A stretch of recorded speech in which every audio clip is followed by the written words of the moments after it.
welcome to an episode of My Best 11. We are so lucky to have on the pod today Carl Emberson, who you can see on the screen right now. Those people are jumping on YouTube, or those people listening in. Welcome, Carl. How are you? Yeah, I'm great, thanks. Thanks for having me on the show. It's a real privilege. Awesome. And of course, next to me, in all the way across in America, just got up drinking his celery juice. I'll leave you to decide and judge that as you will. We have the one and the only Marvin Johnson. Marv, how are you this morning? I'm good, Andrew. Thank you. Great to see Embo. Embo, how are you? I'm really good, Marv. Nice to see you, pal. Lovely. I hear it was a spot of tennis the last time you saw each other. Yeah, Yes. I'm the reigning champion. Reigning champion here. Actually, you know what? I'm just thinking. No, Embo, I'm gonna like actually agree with you here. Was it the last game we played? I can remember at that place in where we used to train. What was it? What's it called? Oh, Vauxhall. And outdoor. We was playing outside. Yeah. And to be fair, like Andrew, Embo is unbelievable. Well, obviously, because he's a goalkeeper, his reflexes were like second to none. So obviously, I knew if I beat him, I mean, I'd done really, really well. But his volleying was unreal. Really, really good volleyer. I admit that. Really good volleyer.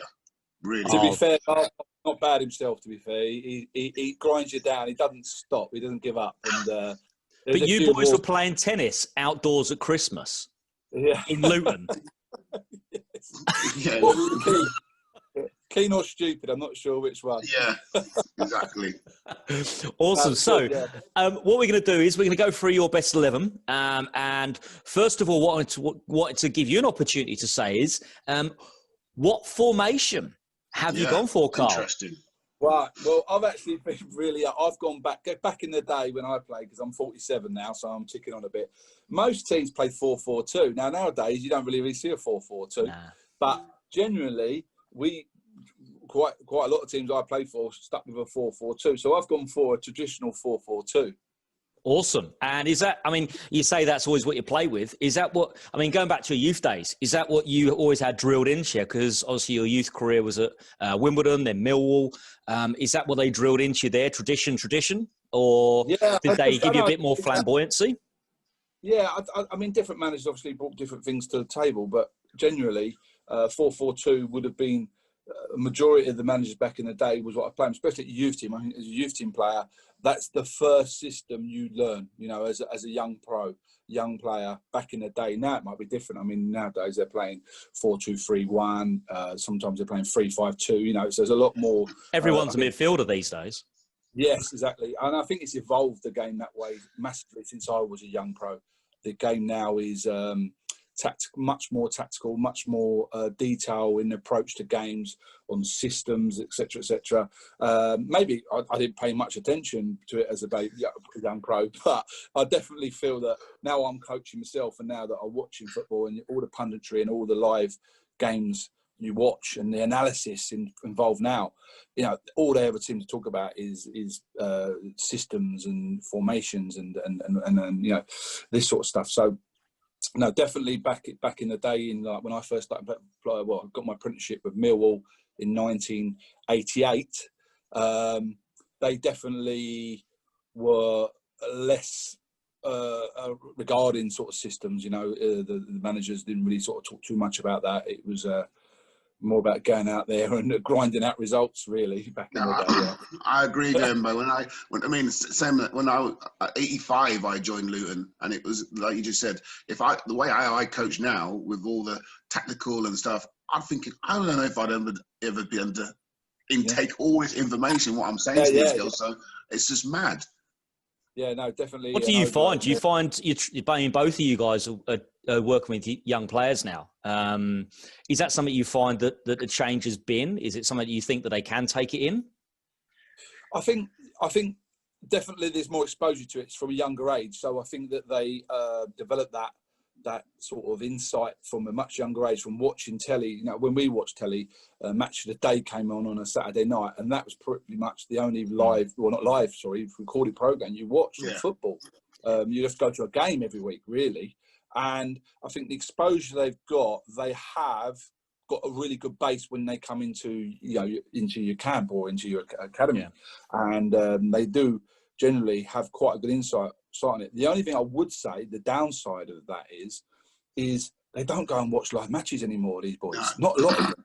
Okay. So, are they not the ball boys and that type of thing? Like they used to be the clean the boots, and then they used to have to sit in the terraces and make the numbers up. Not as much. I mean, the boys I'm working with are boys that have been around academies, but not quite got the scholarship. So I'm working with them type of player. So, but I find the biggest thing is that they've got quite a good insight into it as such. They've been exposed to it quite a lot. But actually watching a live match is what's missing from their repertoire, if you want, like what they've got in the bag. Because it's so different watching a live match to, watching just a recorded game, because they don't get the whole pitch in the video. You're only getting where the ball is and maybe the 3 or 4 players around it. You're not looking away from the ball. So, that's definitely something that is the only downfall from that part of it, really. Okay. Awesome. So we'll get straight 4-4-2. It is tradition. So we'll go, first of all, goalkeeper. Now I'm going to just assume starting goalkeeper, Carl Emberson, number 1. No, unfortunately. Whoa. Really shut the front door. Have you not picked yourself in your own fantasy football team? I've reflected on my career, and as much as I had a really, really good career, I'm really happy with my career. There was one man that I felt that was definitely slightly better than me in all departments, to be honest with you, and he was an exceptional goalkeeper. And I probably look up to him a little bit more because he was the first goalkeeper that I competed with officially, as a pro, and it was a big ask at the time. And he was an international goalkeeper, and to be fair, went on to have an unbelievable career. I mean, he played in a Premier League, the 3 different Premier Leagues. He played in the Bundesliga, Premier League. He played in the La Liga, and he played in the Premier League, in the English Premier League. So now you're comparing that to you. Now you're right, Embo. You can't go nowhere near him. The only way you've been to Spain is on holiday, I assume. So who is it? Who is it? My number 1 for my team. I'd be on the bench. I'd be keeping the bench warm as usual. No, I would have kept the bench warm for him in case. Is Casey Keller. Oh, wow. So I had 5 years at Millwall, from leaving school to a 2-year apprenticeship to a YTS back in the day, to becoming a pro for 3 years, and I got graded up every year to becoming a number 2 at Millwall, where Casey was number 1. I trained with him sort of every day for 3 years, and he just didn't have a weakness. It was just, he was so quick. I mean, when we did running, like how good are keepers at running? Never really. Yeah. When we did running, Casey was we did sprints, and he'd be in the top 3 because he's American. He'd come over. Athletics in America is so huge. Yeah. And he would. I mean, the only weakness I could beat him at was long distance running. Believe it or not. I mean, he hated running long. No way. Okay, but genuinely, why are you laughing, Marv? Have you raced Carl at long distance? No, because I mean, what do you mean long distance? How long is this distance? Well, you know what I'm 100 saying? yards. We did a 12-minute run. If we did a 12-minute run, I could beat Casey at a 12-minute run, all right? But seriously? Yeah, seriously. I was a fit lad, mate. I'm telling you, you've forgotten. You've obviously got dementia setting. I was fit.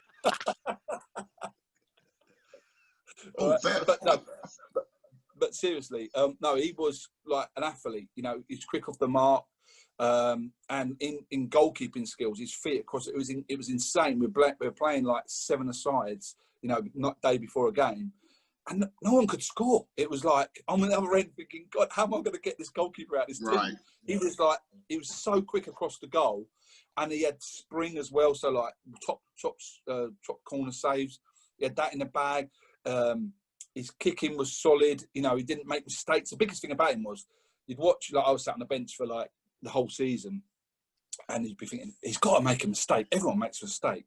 And he just didn't make mistakes. He just didn't make mistakes. He didn't, miss the cross. He didn't come off his line and didn't fumble nothing. No, just so clean. And I thought, in a way, though, the perfect thing to learn off.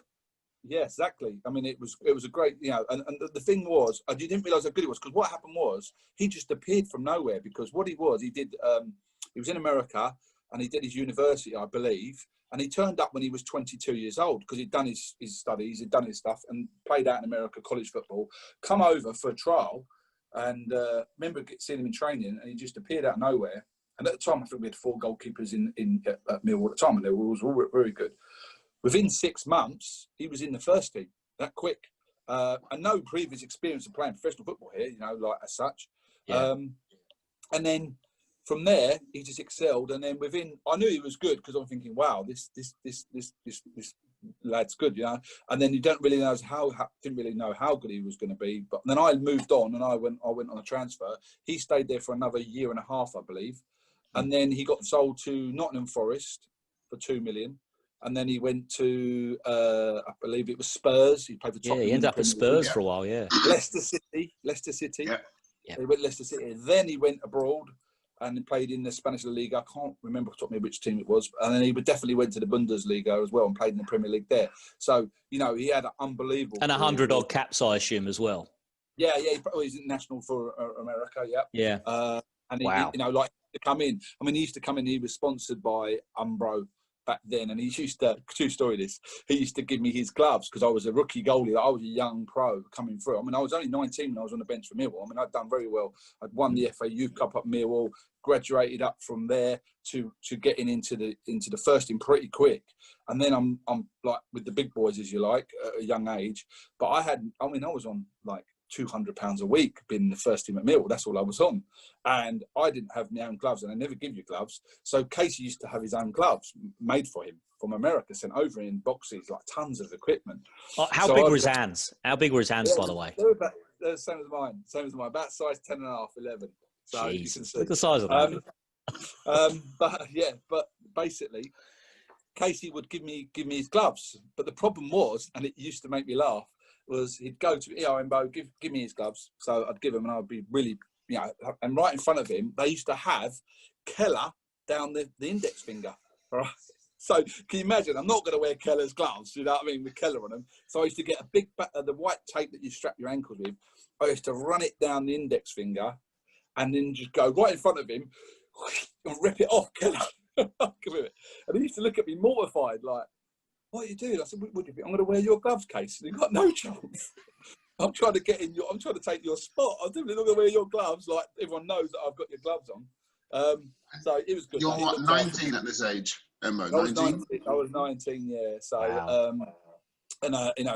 And it was, it was good. He'd give me his stuff, looked after me, and that. We used to room together all the time, have fights over the bed all the time, because there'd be a double and a single, and then we'd be arguing over that. But no, he always got the double because he was the first in goalie. So, to be fair, but yeah, good times, yeah. Happy times. I was about to say, sounds happy times.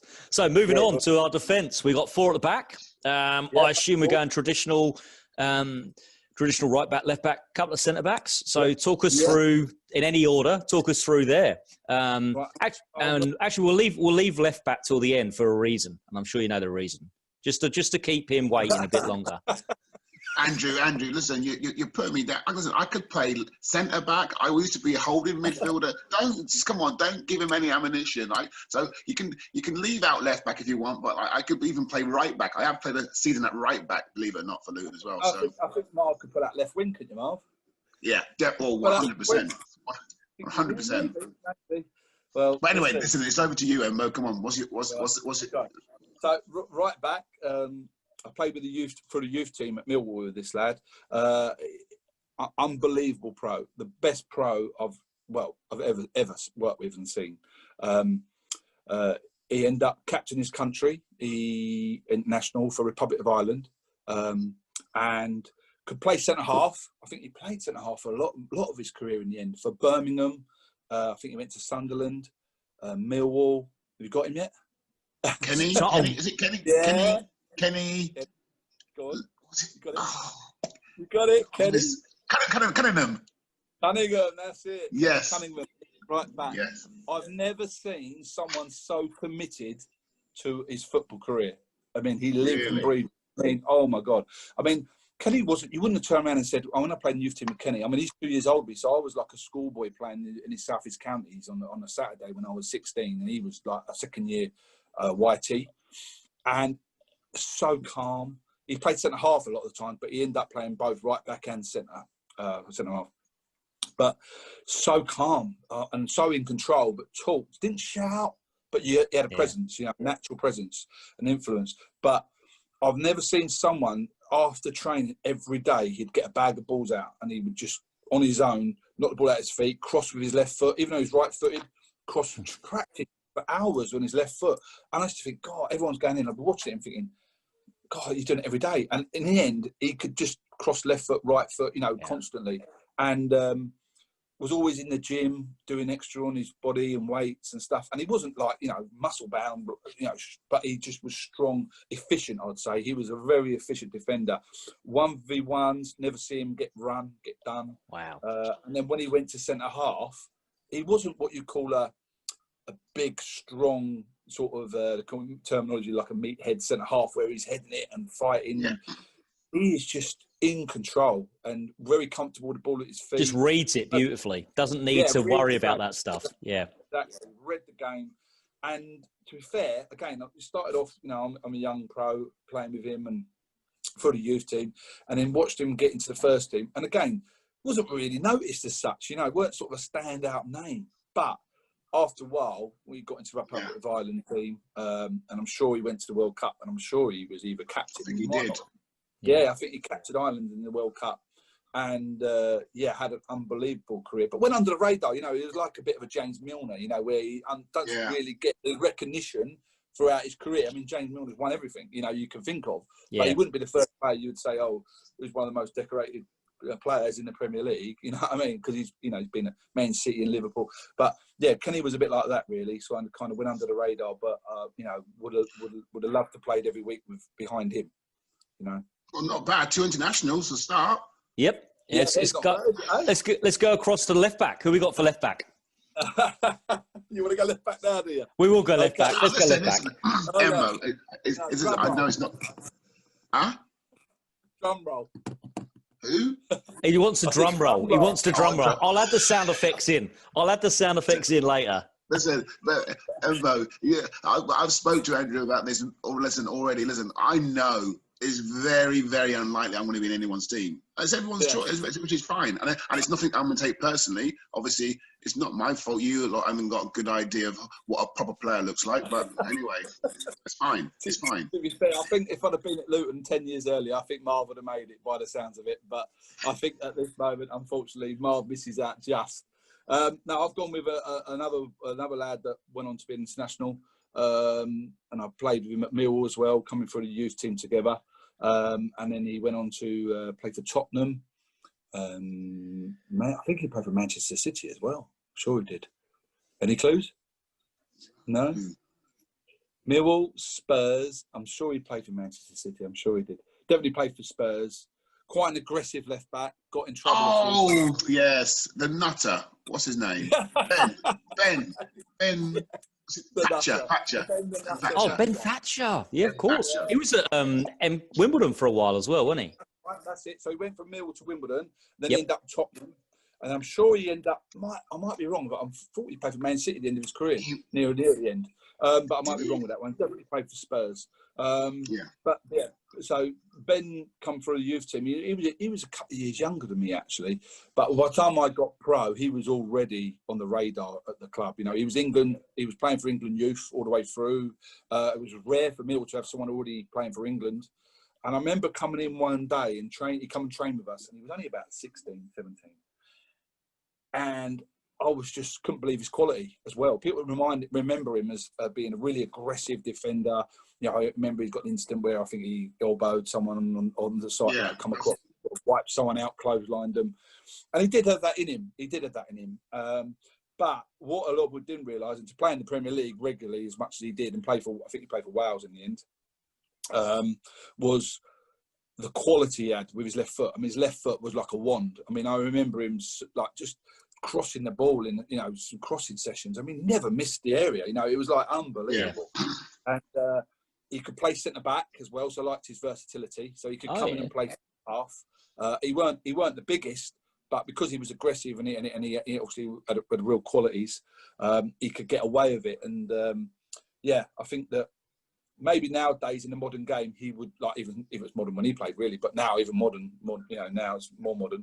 The challenge is he'd get sent off every week, but I think he'd have to hone it in a little bit, because he did have that moment. I remember watching the youth team once, and he got sent off like against Arsenal, and I was watching. I was like, "Oh my God!" You know, he sived down what got booked, and it used to be hard to get sent off, and then. We're playing Arsenal, and then next minute he sived down the striker again. I'm like, what are you doing? But he had that in him, that craziness. That's what you want to see. Yeah, but I think that's made him what he was, you know, a little bit as well. You know, he played on his front foot, but he was more than just an aggressive, you know, character. He had a lot more than, and it was hard left back, because I did have 2 or 3 that I was going to say the one that comes to my mind is Matt Taylor.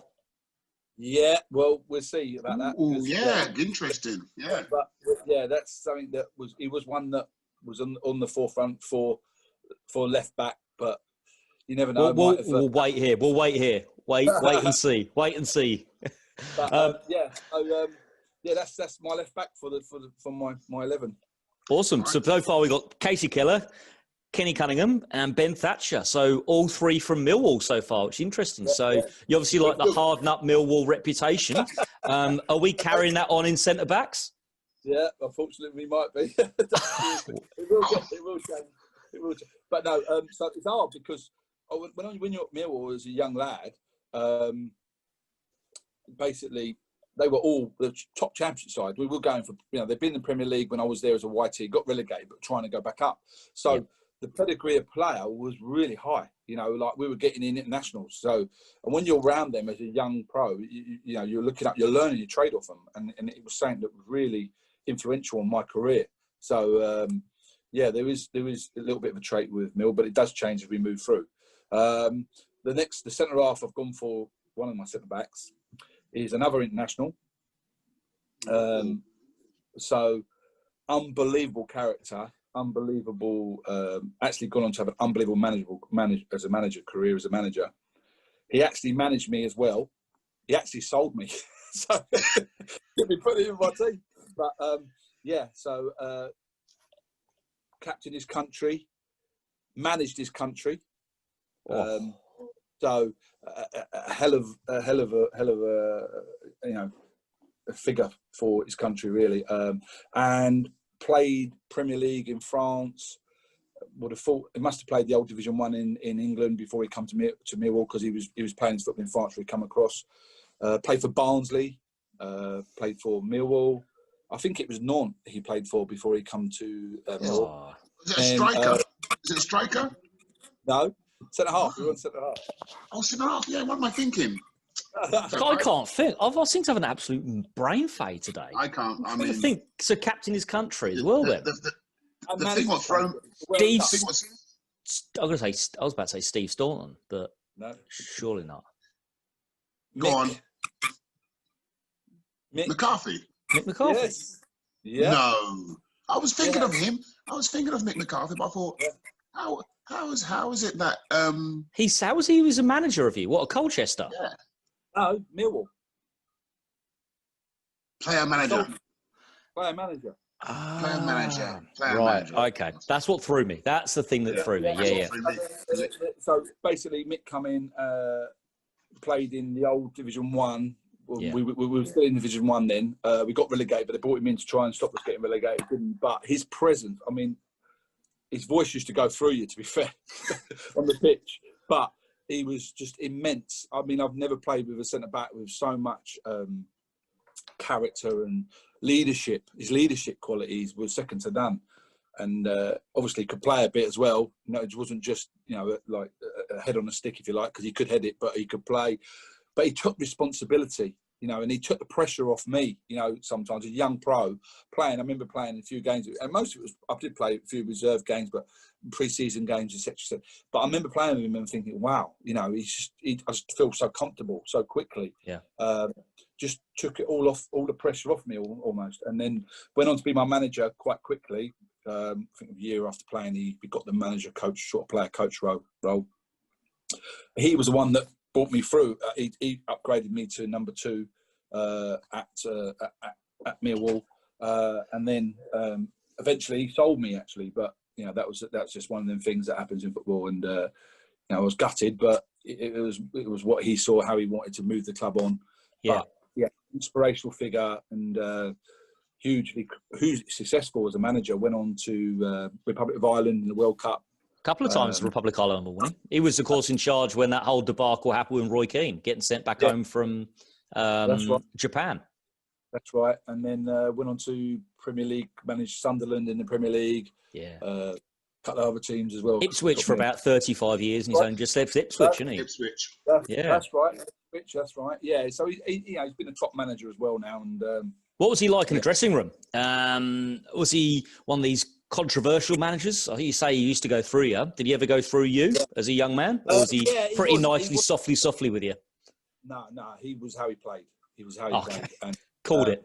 I always remember I'd hurt my thumb in training, and I come in and I was like, really hurt my thumb. And I generally hurt it. And he'd come in, this is old school, he wouldn't do it nowadays. And I was only a young pro, and they really wanted a goalkeeper to train because they set up a session. And I'd walked off, and he'd come in, and basically he'd come in and said, there's nothing wrong with you. There's nothing wrong with you. Come on, you're coming back out. And I was like, Mick, I'm really hurt. Like, no, you're coming out. And like, because I was a young pro, I was like, all right. And I had the and I went out there and I strapped my thumb out and I played, and I was really in pain. I was in real pain, I remember it. But I got so angry with him because he'd had a go at me and like made me play, that I played so angry that I had a weldy. I started saying anything. They turned me, I told you there's nothing wrong with you. And I thought, I've got a kick, because I was absolutely, my thumb was hanging off. I was dying. But that's how he was a little bit, yeah. And he wasn't probably everyone's cup of tea because he's certain, you know, style. And like I say, he clashed with big figures, like some big, you know, like Keane would have been another one. That's probably why they've sort of come to head, because they're two big personalities. Yes, yeah, colliding, yeah. So yeah, it was. Right, then who's his defensive partner? Who's his defensive? Defensive partner is another Millwall defender. Whoa, there we go. He's got the back five of Millwall. Wow. So I'll tell you what, this shows though how as a keeper, it must influence you who you're around as a young age. Yeah. I think it might be more influential because I was a young pro, but you know, but these people were what I call proper defenders first and foremost. So I was probably influenced by that. And as the game evolves a little bit, the defending it's still there, but if you look at the modern game now, it's not as much, I don't think, as it was back in the day. But these guys were all massive, Millwall legends in the end, and they weren't at the time, some of them, but they went on to be, you know. So, but they had so much quality at the time, and you could see that their careers were going to, you know, take off. Even though there was careers already taken off being at Millwall, to be fair, Championship club. But the one I've gone for is a Millwall legend. He played sort of like 500-600 games for Millwall. Nickname was Rhino. Stevens. Keith Stevens.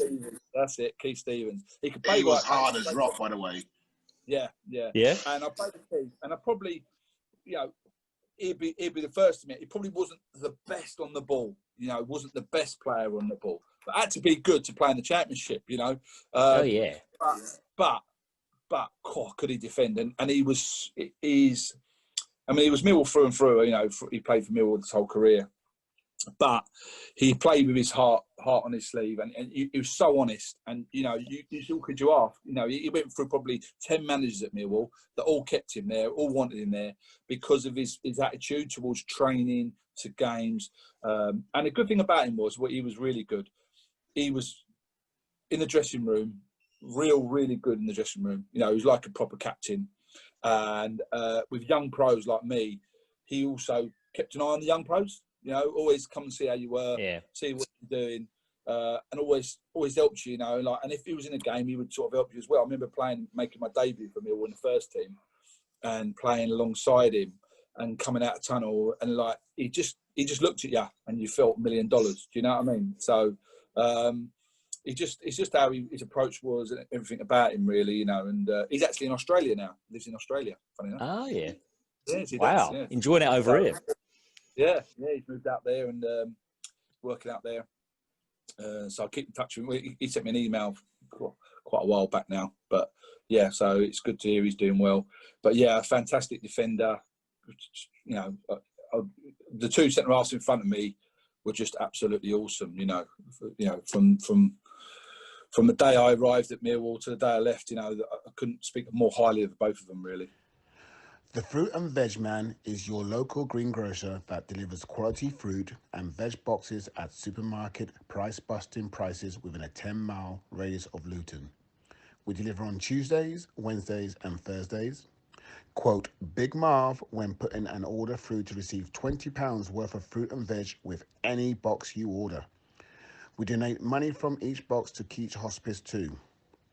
Order now from www.thefruitandvegman.com or contact 0739 947 5444. Thank you. Wingers, who have you gone for on your wing? Right wing, left wing? Right, Either or.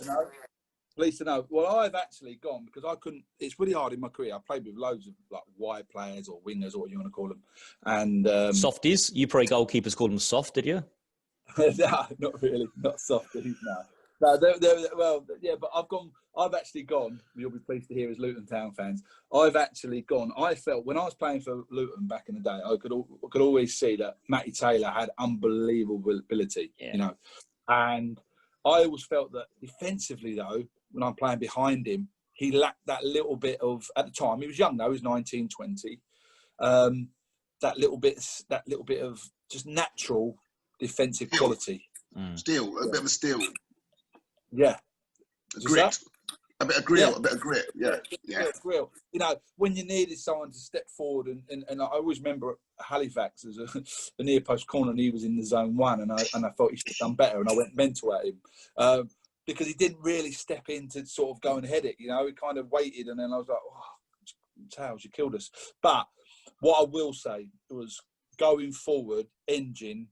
Like really, I was going to put. I nearly went like 3-5-2, like wing backs, and put Matty there. But to be fair, I just thought he could play left. We did most of his career midfield. I think he played midfield most of the end of his career anyway. But I just thought left midfield, up and down, legs unbelievable, gets a goal. I mean, in training, he used to do me every week with a 30-yarder. You know, his strike of the ball was so clean and. It was unbelievable. I mean, so I saw he scored a couple of goals. Was it Portsmouth where he scored that blinder from about 45, 50 out, wasn't it? He used to do it all the time in training. Volley. Yeah, that's it, volley. He used to do it all the time in training. He just had an absolute knack of, you know, and it always seemed like I used to think, go on and shoot from there. You're never going to beat me from there. Like, and it would just scream in the top corner, and you think, Christ, how did I not say that? But yeah, and he used to always get a little bit of movement on the ball when he struck it as well. It used to sort of, you know, like a knuckleball, you know, it'd go like move to us left to right, and and I just thought, you know, looking back on my career, he had a lovely left foot, and more than anything is his engine. I've never seen him with so much energy. He just always was buzzing, you know, even in the dressing room. You know, you never see him sitting down like reading a paper. He was always up and around, and you know, so Matty Taylor makes my left wing. Awesome. And how did you find him in the dressing room? Obviously, got Marvin here who's around that time as well. What was Matt Taylor like in there? Was he? You said he never sat still. He had ants in his pants or whatever it was. No, I mean, Matty was a bit younger than me, so like obviously I was like near the end of my career. I was like 28, 29. Matty was 19, and you know, obviously I was probably in a slightly different sort of period of my life where I probably wasn't hanging around with Matt as much because I was, you know, sort of more of a family, going home to my family and stuff. But no, again, you know, he was always up, always loads of energy, active. I mean, I don't know, Marv, do you remember him? Well, I was going to say that was the time when obviously the Fridge, Joe Kinnear, was obviously manager, and we had the John Louis Valois on the left, and Matty was playing at left back, and I was obviously on the bench just to see the games out. So they used to take John Louis Valois off, push Matty up to left midfield and put me at left back, and that is how it sort of went, didn't it? Sort of thing. Because that's how we closed the game out, because we were more solid then that way, wasn't we? Because look, John Louis would go flying on. I mean, John Louis was one I thought about as well. To be fair, he's very unlucky not to get in there. I know, but I look at it like sort of he was unbelievable. All round. Yeah, I'm looking all at round. yeah. John Louis didn't defend. He didn't defend. John Louis. It was a luxury. But the trouble with me, I'm a goalkeeper. So if I was a striker, I'd probably be picking like the most attacking formation in the world. Me, I don't want to goal. So I'm looking at how are we not going to concede a goal here? You know, and for me, with Matty and Ben down the left, you're going to do well to get past them two. We've got legs, a bit of aggression, great natural defence, you know, and they've both got a defensive mentality. You know, Matty still played defence a lot, and you're going to be hard. And also getting forward, they both had unbelievable left foots. I mean, you know, they would get so many balls in early, crossing, and you know, and then Matt would chip in with probably 10 goals a season from that position. Correct. You're right, because I heard on another podcast the other week that Chris Coyne mentioned that Jean Louis was the best player ever played with. We were chatting to Chris Coyne. Wow. And obviously you were playing at the same time as Coyne was there, and it was quite interesting that he picked, despite him being a defender, so on the same kind of theory as yourself, he went with the flamboyance. Yeah, I just felt John Louis come with a massive bang, and he was unbelievable, like, through the first 3 months of the season. But then I felt like when it got to sort of December, January, there was a little bit of dip in his form. You know, there was a little bit of like, you know, the pitches got a bit heavy. He needed to receive the ball in space. And once, you know, the pitches get a bit heavier, it's a little bit harder to do that and have the, you know, the quality that you need to get on the ball. And I just felt that, don't get me wrong, he was one of the ones that was straight in my mind, like straight away. And I looked at Ben Thatcher, looked at Matt, and I thought, I've got to get both of them in the team. They've both done really well with left-sided players. And I thought, who goes, you know? And it was one of them. Yeah, they were definitely the ones that come straight into my mind. So he's unlucky, really. He'd be on the bench, John, to bring on to win the game with 1-0 down. Yeah. So right midfield then, who's your right back you picked at right midfield on that theory then, Carl? Because obviously it seems like you're going very defensive, so you probably picked a right back at right midfield again? No, I've got to have some goals in the team, surely. But no, I've gone for a young lad that I played with right at the end of my career. I went to right at the end of my career. I went to Grays Athletic right at the end when I was about 34, and we went and won the double. We won the trophy, and we won the Conference South at the time. And let's talk about that for a sec, if you don't mind. How was that playing? Were you playing at Wembley then, or was that at Old Trafford? Yeah. That was at Villa Park, I think it was at Villa Park. Oh, okay. Yeah. I mean, what was that like? You played at Wembley a few times as well, didn't you? Yeah, I played twice at Wembley for. I was lucky, really, in my career. I played twice at Wembley for Colchester in the auto windscreen final, and then in the playoff, Division 2 playoffs, which is unbelievable experience. I mean, second to none, to be fair. Sellout or close to sellouts then, was it? Well, the first game had 53,000 against Carlisle, which ain't bad for, you know, an auto windscreen final. Oh, yeah. Excellent. And then, unfortunately, the playoff 2, the powers that organised the game decided to play it on a Friday night, and we were playing Torquay in the final. So can you imagine Torquay fans trying to get there on a Friday night? So the crowd was like 25,000 because basically, and they had Saudi Arabia the next day England game. It was just like the whole organisation was really bad. So the crowd really low and it was televised. So a lot of Torquay fans, they can watch it on telly. It was on Sky Sports. So obviously a lot of people would have decided, well, it's got to go all the way up there on a Friday night. Yeah. They end up watching it on TV. But career-wise, it must have been amazing to play at Wembley. It was the pinnacle of anyone's career, I think. Like, that's what I was about to ask. Was it the pinnacle? Yeah, it was definitely. Definitely going back the first time we went, and we lost in penalties in the final in the auto screen, and we went back the following year. And I remember coming out of the dressing room, and Paul Buckle was manager of Luton, the manager of Luton recently, 5-6 years ago. He was playing the team with me for Colchester United, and the year before he got suspended for the all windscreen final and was absolutely gutted and was like, and there's a bit of banter in the car school. We used to say to him, "Don't worry, Bucks, we'll get you the next year. We'll get you there." Like just saying it, like trying to make you feel better. Don't you worry, Bucks. And I always remember walking out of the dressing room and going, "Bucks, I told you, mate." And we're walking out and all the fireworks going off, and it was just like, you know, goosebumps, you know, when you're walking out of the tunnel. Yeah. And we knew we got. It's really strange. I know it's sort of cliche, but I kind of knew we weren't going to lose that game. You know, you're walking out, and we'd been there the year before, so it felt like we had experience of being there. And we played Torquay twice that year, and we dominated the games both times. I always felt like we were in control of the game. And we're walking out, and I was just thinking, there's no way we're going to lose this. You know, I was just so confident. And then to deliver as well. And the icing on the cake for me is I got man of the match, which was great to win that, as well as have an interview on Sky Sport. So yeah, it was definitely the pinnacle of my career, especially after losing the penalty shootout 12 months earlier. I mean, as a goalkeeper, there's nothing you could do about it, but you're either hero or. Well, the sad thing was, what was the score? Emma, what was the score? What was the score? Which game? The final where you got man of the match. Yeah. Okay, we won 1-0. We won 1-0. Right. Clean sheet. We ground it out and we got a penalty and we won 1-0. But in the Auto Screen final the year before, the crazy thing was, I saved the penalty. Their second penalty, I believe it was. I saved it. So we went 2-1 up. Then our next Luton Town player, I think David Green. You remember David Green? Yeah. Greeny stepped up because he was playing for Colchester at the time with me. He stepped up. He scored. So we're 3-1 up in the penalty shootout. And I'm thinking, oh my God, we're going to win this. And then 2 people walked up and missed, and I was like, I can't believe it. And we ended up losing. And it was a real big turnaround. But you know, when you're in the cup, it's not so devastating. I don't think you just enjoy the ride. You know what I mean? It is devastating, but not as bad. If you lose in the playoff final when you've worked all year. Yeah, it's a lot worse. So great experiences. And when I went to Walsall, I managed to get in. I was on the bench, and we played in the playoff Div 1 final.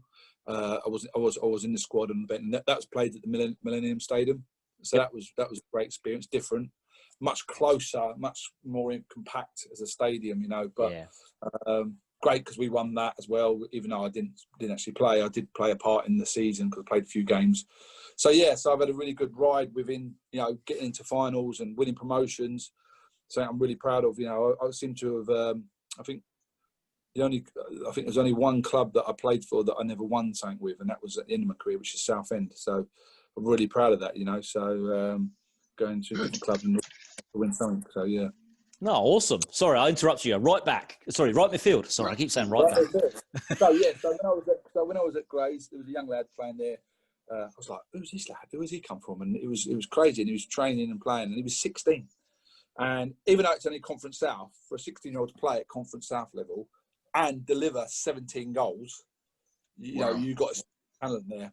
And I always remember playing the game, and he was unbelievable. And after the game, Ian Evans, who was the assistant manager of Republic of Ireland, come down, and he was working for Sunderland at the time, come and spoke to me and said, "Oh, you've got some good players here, haven't you?" Because we had Freddie Eastwood at the time as well. We had this is like 19. We had Mitch Cole, bless his heart, he's now passed. He was playing on the right wing. We had Dennis Ollie. We had and the lad I'm talking about now, he was playing right side midfield. He ended up being a striker as such, as he'd gone on to play for Celtic. He played for Scunthorpe, Southend, Sheffield Wednesday. Any clues? Gary Hooper. Yeah, Gary Hooper. So he's just finished playing in A-League out here, and he banged the goals in for Wellington Phoenix. So he just finished playing in New Zealand. So he's banging the goals in over there. Yeah. So Hoops was playing, and it's hard to explain because I remember when Taff come down and spoke to me, and he went to, I said, Gary Hooper, the right side midfield, he's unbelievable. And he went, what's he good at? And I went, everything. It's not that quick, but he doesn't show. Do you know what I mean? He's not electric fast, but his brain is full, and his rival. I mean, he used to ride back stick every week and get a header. And he ain't the biggest, but he'd arrive, and his timing of his leap and everything, he's just unbelievable football. And he was so clean with his touch. Left foot, right foot, could come inside, hit it with his left, go outside with his right. So it's really hard to sort of show him one way because as a defender, because he had that quality. And he was just I don't know. It was like a silent assassin. He was 16. Embo. He was 16, and he's got. And then I knew he was going to have a career, and then it was slow. It was a really slow career, really, because he went to Southend, bang goals in there, and he went on to Scunthorpe, bang goals in there, and then he went to Norwich, did he? Yeah, that's it. Norwich, that's it. Norwich City. Yeah. And then he banged He was goals at in Norwich net. with Ashton and people like that, wasn't he, when they were in the Premier League? Yeah. That's right. And he got the move to Celtic for $6 million. And then, I got a quiz question the other day, and it was so funny. I didn't know. You know, when it was all locked down and everyone was doing quizzes in the families, and someone put a quiz on, and it said, name the player that has scored in every league in non-league, so like Conference South, scored in the FA Trophy final, scored in the Champions League game, scored in the FA Cup, like every sort of competition you can score in. And I'm sitting there thinking, oh, this has got to be. And I'm thinking, well, who played non-league? Who's feeling? And then I didn't get it right. And then my nephew went, Gary Hooper. I went, oh my God, I played with him. I should have known that.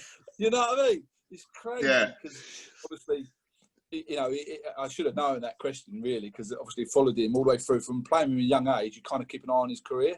Yeah. I find it really strange. Sorry, I find it strange that at 16 he's gone on to have the career what he's had, playing at Champions League and all that.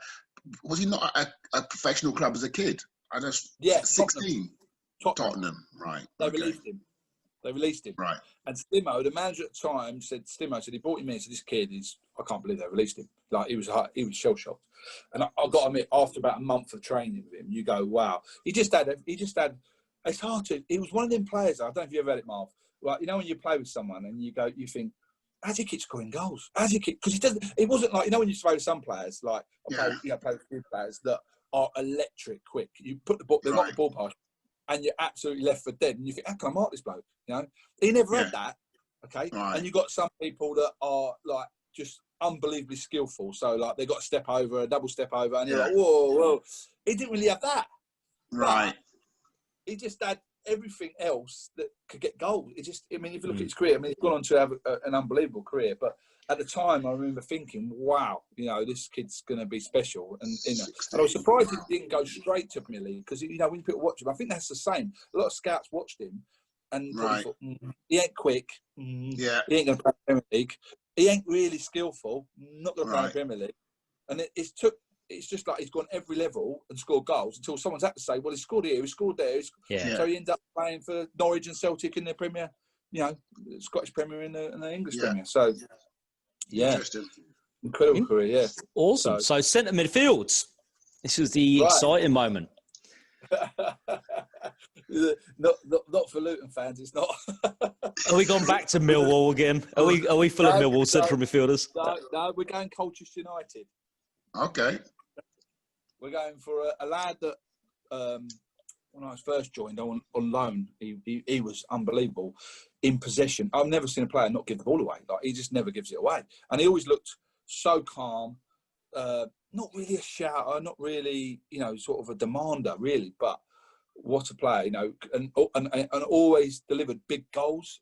Like we'd be losing in a playoff semi-final or in a really big game, and all of a sudden he'd just pick the ball up, do a really little clever 1-2, and then bomb. And his technique, you know, striking the ball in the bottom corner every time, you know, always come up with the big goals. And he got transferred to Charlton Athletic, and our club was upset because it weren't enough money. I think it went to tribunal, and it weren't a lot of money at the time. And we all knew that he was going to go on and play, you know, top level. And then he ended up playing for his country, and then he ended up getting signed by Aston Villa and played for Aston Villa in the Premier League for a number of years. You know, more of a, I wouldn't say, later in his career, I think he sort of adapted and played a little bit deeper in midfield. But when he played at our level, you know, in the Division 2, Div 1 sort of level of, you know, the leagues, he would be a bit more higher up the pitch, if you know what I mean. His nickname was Sheedy, but it's not Kevin Sheedy. I've been trying to think. I haven't got it. Have you got it, Andrew? I haven't got it. No, I can only think of a couple of. I can Darren Ambrose or Bowyer. No. His name is. I'll tell you his name. Put you out of misery. His name was Mark Kinsella.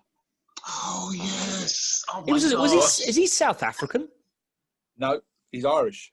Republic of Ireland. He is. I must be getting confused. I was getting confused with Mark Fish. Yeah. Good player. Good player. Yeah, good player. Yeah. I don't know. Yeah, very good player. You're English, aren't you? What are you plugging all these Irish holes for? I know. Kinsella. Definitely. But no, Mark, no, he was top drawer. I mean, at Colchester, he ran the show. I mean, he was head and shoulders above anyone that I played there, and I played there for 6 years. And then, you know, you kind of justify why you think, oh, this lad's got to get a move sooner or later, and he did. And when he only went up the division, I think he went Charlton. I think Charlton were Div 1. I think they were Championship standards, sort of, you know. And then he ran the show there for 2 seasons, and then he went on to Premier League. I think he played for Aston Villa, but he might have played one other club in the Premier League. I can't remember who it was now, but definitely played for Aston Villa because we played against them in the Coca-Cola Cup, Marv. Do you remember at Luton? Yeah. He's a good player there.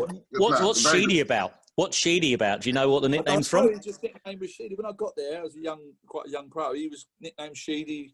Then I don't know if you think he looked like Kevin Sheedy or what, or because he's from Ireland. I don't know because you know, I'm not too sure, to be honest. But yeah, no, he was quite a quiet man, really. I mean, he didn't really in the dressing room. You know, he was very, very quiet, kept himself to himself. Never really said much, really. But when he got on the pitch, he let his talking. You know, he was talk with his feet, as they say. And you know, he did really, really, really good player. Really, really good. What was the Colchester dressing room like? Was it a bit chatty or a bit quieter than Millwall? Obviously, going from kind of very different.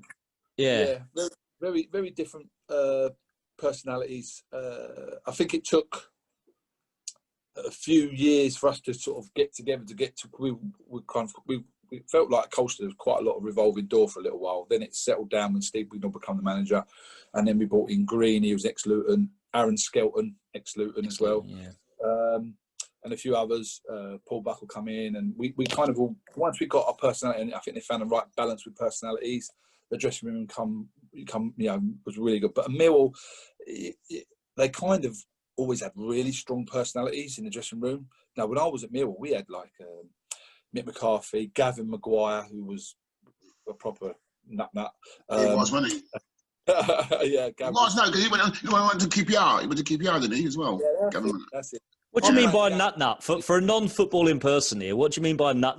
Give us an example. What do you mean by that? Andrew, I'll give you an example. Millwall, then back in the day, used to like employ their fans as players. Basically, they're nutters. They're nutters. No. Gav was the sort of person that was just like, I remember playing against QPR in the reserve team game, and he's playing. And he's halfway through the game, he's just throwing mud at the players, and like they're looking at him, they're scared. They're scared of him. You can see the QPR players are scared of him, like actually physically. Like, all right, Gav, leave it, Gav. All right, you know, like they were like he was like that way. In a reserve game. Yeah, it was just crazy. He just wasn't like with it sometimes, you know. Just yeah. And he liked to tackle. He weren't just like that. Like, I mean, he was a hard tackle in midfield. He was nasty, you know. He could put his foot in, you know. He would, you know. Back in the day, you got away with it a bit, but he would go over the ball, you know. And he did put his foot in. But and we had people like Terry Erlock. I mean, I just remember like Pat Van Den Au, Terry Erlock, Rhino, men, grown men. Yeah. They were like just different. They were like, you know, I remember playing in games with them when I was a young pro, and if I didn't throw them the ball, they went berserk, like proper berserk at me, you know. And I was like, you're always playing petrified for the first couple of weeks till you realise they're like that with everyone. You know, It's not me. It's not having a go at me. It's not personal. And it was a great growing up for me because, you know, it sort of made me a little bit more my character because I realised that's what it took to be a championship stroke Premiership player. Because you know, we had Teddy Sheringham as well there. Teddy, I didn't put Teddy in the team because I didn't really play with Teddy. You know, I was a YT, and he was in the first team, so I wouldn't have put my name saying that I played with Teddy because I didn't. He got moved. He moved on just for them. But you know, the totally different outlook. I mean, I remember I was Terry Erlock's boot boy, and he used to come in. He used to call me the ghost because I'd hide because I would slip through the wall, you know. Like he'd go, "Where's the ghost gone? He's gone for that wall again. Where's he gone?" Because I would be like, "Oh my God, what does he want me to do?" Because he would ask me to do things like, I remember one day we used to have our own players bar, and we had to always get the beers out of the cars to carry up to because they used to run their own bar back in the day. It was different. Like, all the players ran it, and we all put money in to get the beers in, and then they sold them to all of the family and friends. And then at the end of the year, we got a little packet of money to say, well, that's what profits were at the bar, and it was all done to us. So we had responsibilities. But Tel would come and see me, and he'd go, right, young'un. He'd go, "You've got to go and get my car." And I'd go, I don't drive Tel. He's going, that's all right, it's automatic. I was like, no, it's just like a go-kart. You drive a go-kart. I was like, yeah, it's just like that. Foot on the brake. I was like, but I haven't got a license, you know. But they just expected you. It's just so different, and you just couldn't get away with anything. You know, if you come in with a pot of tea back in the day, and it was not made properly, because we had tea in the dressing rooms back then. You know, big pot of tea, and it was so much milk, and you'd get killed. You know, they'd be coming out screaming at you. You know, what's this tea? This is rubbish. You know, like, and that's what's different to the game now. You don't have that, I don't think, at the top pro clubs nowadays. But yeah, a completely different set of lads. So the environment, the dressing rooms, going back to dressing rooms, was very different. Maybe because I was brought through there and I looked up to these players a bit more, maybe, or I don't know. But they did definitely feel like much bigger leaders, and I think that's why they were championship stroke internationals. And then when I was at Colchester, maybe there was a little bit of a step down in that time when I was there, until I went back up again to Walsall, and, you know, even Luton. You know, a lot of players at that team have gone on to do very well. So, yeah. Oh, interesting. Interesting. So I interrupt you. Your other central midfielder next to Mark Kinsella is, unfortunately, another Millwall player. Not unfortunately, but it is, and it's hard not to pick him. He also he played for his country, and he come in as a young pro, and we're not much different, probably 2 or 3 years between us. I was probably 18, he was probably 21, and we signed him at Millwall from Falkirk for 50 grand. It was unbelievable and I couldn't believe it, because when we got him trained, we were like, 50 grand, this is unbelievable. And that's what Bruce Rioch was really good at. I mean, Bruce, again, was a different type of manager, but he knew players. He was an eye for players. He signed Alex Ray, Casey Keller. He got in Malcolm Allen. There was loads of players. Chris Armstrong, 75,000 from Wrexham. He got in Colin Cooper for something like 100 grand from Lisbon when he played for England. Yeah. You know, the list went on and on, how many players, but his man management wasn't the best, to be fair. It was a bit, you know, a lot of boys found it difficult, but he's eye for player. But this lad, anyway, come in within 6 months, you see he's going to be a legend at Millwall, really. You know, like he's going to do really well. He had energy. He just had passion, you know, and he got goals from midfield. I mean, loads of goals, you know, and he was always breaking beyond the midfield to get in the box and score goals, and score some cracking goals from distance. And it was just really his energy and his passion, really. It come across on the pitch, but he had qualities, unbelievable qualities, no doubt. And he went on to play for Scotland as an international, and had a really good career. Got a move to the Premier League to Wolves. Played in midfield for Wolves for a few years. I think he may have played for Sunderland as well. I'm just trying to remember back now, a while back. But yeah, had a great career. Any guesses, no one? No. I was going to say Alex. You've already said Alex Ray, but that's who I was going to guess. I haven't said that's Alex Ray. You got it. It is. Oh, it is. Yeah, Alex Ray. Yeah, you got it. Alex Ray. No, it's Alex Ray. I had to put him in. Yeah. Because he was just dynamic. You know, that's the word, dynamic. He just was relentless, and he was relentless. His energy levels were unbelievable, box to box. But he was aggressive. He played on his front foot, but he had that bit. You know, he was dynamic. He'd get the ball out his feet, and he always looked to shoot. And then, you know, he had that quality where he could just slide past it in behind, and, you know, and he was just really, really good. And, you know, went on to have a really good career as well. You know, and playing for Wolves in the Premier League. I'm sure it's Premier League that was in when he played there. Yeah, it was. He did really well, went on to do well. And it's really tough because I played with some really fantastic midfielders, you know, throughout my career. You know, there's been a few in there that, you know, you look back and go, oh, you know, and I probably changed this 3 or 4 times, you know, and you keep thinking, you know, I thought of Nico as well, being a captain at Luton, and thinking... It's hard, though, it's hard, isn't it? It's hard. Yeah, and don't get me wrong, you know, Springy done well as well when he went on to have a good career at Leeds. Just for me, Alex, just that little bit extra, that extra gear that you go, who would you pick in your team tomorrow? You know, and I would have to say, look, is that the difference? You think? What would you say is the difference then between you mentioned Nico and Springy, between them and Alex Ray? What is the difference? I mean, if young players are listening, what's the difference between a championship player, a safe championship player, easy, you're definitely that level, and then the the next step up? What is it? There's a number of factors for me. I'd say keep saying dynamic. Alex was just more dynamic in the final third. Like, he would break the lines in a lot, and don't forget, Springy scored some worldies, from distance as well. I remember playing against Luton Watford in the Coca-Cola Cup second round. Springy's hit a 35-yarder, and it's a worldie. I think every Luton fan will remember that forever. That one. Yeah, but Alex was just, and it's I'll tell you what it is. It's like Alex Ray was a mixture of Springy and Nico. That's the only way I can describe it. So Nico was aggressive, put his foot in and ratted. Well, Alex could do that, but Springy couldn't. Right? Yeah. Do that. Springy was good at scoring goals and being a playmaker and getting on it. Yeah. But I don't mean this nasty way to Matt if he's listening. He would go missing sometimes in a bit of a roll your sleeves up match, and it's you need dig in now for 20 minutes.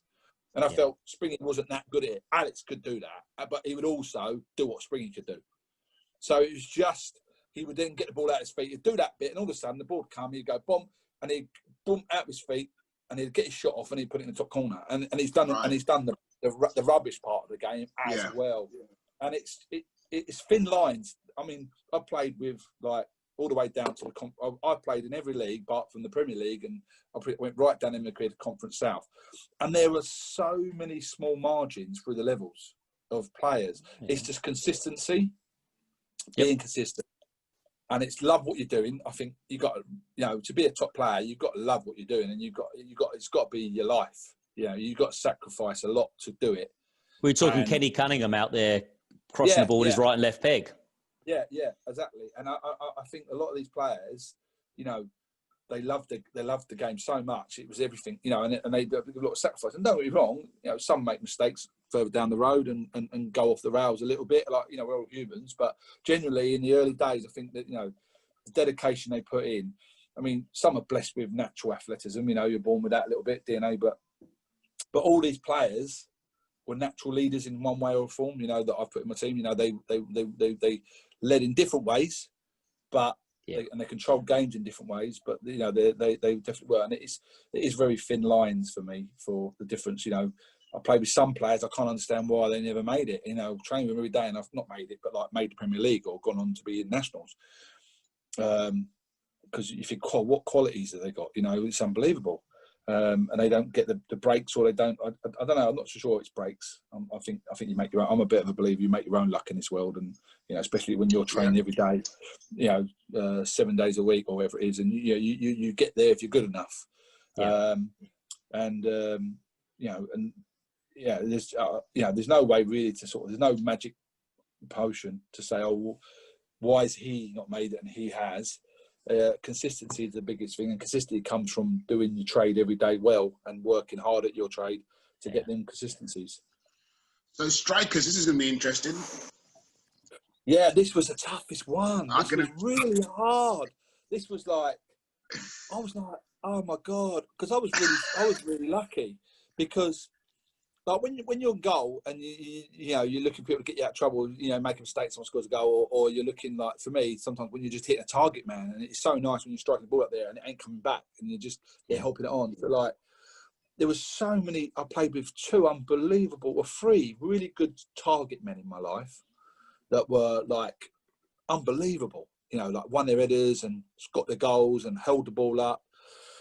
And then I played, and there's so many different types of strikers you come across and you play with. And the ones I've gone for is a bit controversial, one of them, because I've gone on well, no, it isn't controversial, but when I trained, I was the only striker I could never read. And it was, he made me look stupid every day in training for 2 years. And I was like, what the hell? What this bloke's unbelievable. His finishing was unbelievable. I'd stand up and he would just side foot it down the side of me, and it'd be no pace on it, but it beat me. It'd get me off balance. And then I would go down early and he would dink me. And I was like, well, I didn't know I'm going, I could never ever get it right every time we played. And look at Marv's face. Marv thinks you're going to say him. Look at his face. I wasn't a striker. I was going to say I wasn't a striker though, Ember. I'm confused. I wasn't a striker. So I played with this. I played with this man that only for a couple of years, but and the reason why I picked him is because he got goals in his career mostly, but he had unbelievable. Like I was saying, you could see what I mean by this is I could see why he played at the clubs he played at. Now he was not at that club anymore. He was coming down a little bit because he was playing Championship, but he just I can't explain it until you've been in goal and you've got someone and you just can't save any of his shots because you just don't know where he's going. What clubs? Come on, what clubs was he? Come on, Man United, Manchester City, Norwich, and I can't remember the rest of loads. I'll give you a clue. I'll give you a massive clue. Go on. Right? Massive clue. He saved Ferguson his job. Oh, Robbins. Yes, Mark Robbins. Mark Robbins. I'm telling you, and he's not one that people think of, like, you know, Yeah. But I'm telling you, he was probably at the end of his career a little bit, but I was just amazed by his qualities, and because I never really watched him that much. And he come in, and he was near the end of his career, and it was at Walsall. I was playing for Walsall, and I train him every day. And I think when you train him every day, you really get to see what they've got in the locker. And he wasn't that mobile anymore. He wasn't like what you say, like, quick, but he was quick and full. And I was thinking it was him and another guy. I was thinking about, which one? And I thought, I've got to go with him because I used to be bemused every day, come away frustrated. And I remember saying to training, how do you know what am I doing wrong? Because I just think everyone else I'd always make, in a training session, you might get, decent strike in your play. You'd save some shots. You'd go, I'm going to get one-on-one now. And I'd make sort of 1 in 3 saves. I don't think I ever saved a one-on-one against him ever. Yeah. And I weren't that bad. But yeah. So Mark Robbins, interesting. I think that is a curveball. That's a real curveball. Yeah. What would you rate him as then? Is he fast? Was he quick? Or is it just the brain? Brain, speed of brain, and his awareness. I mean, his awareness to see what's going on around him. It was just another level. It was just like through the roof. I mean, you don't play for Man United. You don't play for Man City, Man United, these calibre of clubs. Was he at City? Was he at Man City? Yeah, he went to City as well. Did he? Yeah.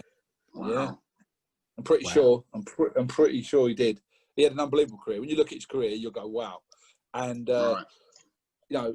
it's just clever movement. But it's more about when the ball was at his feet. He just had so much ability.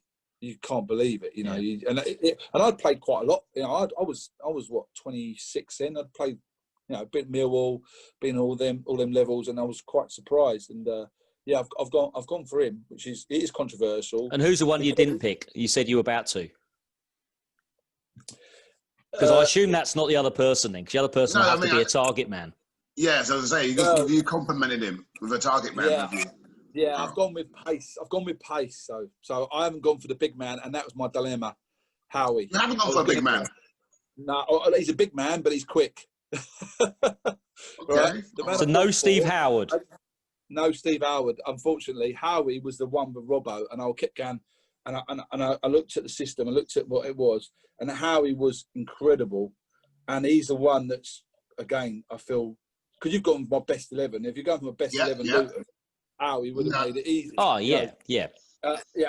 And the trouble is, the one he's gone up against is a multi-million pound player, gone on to millions.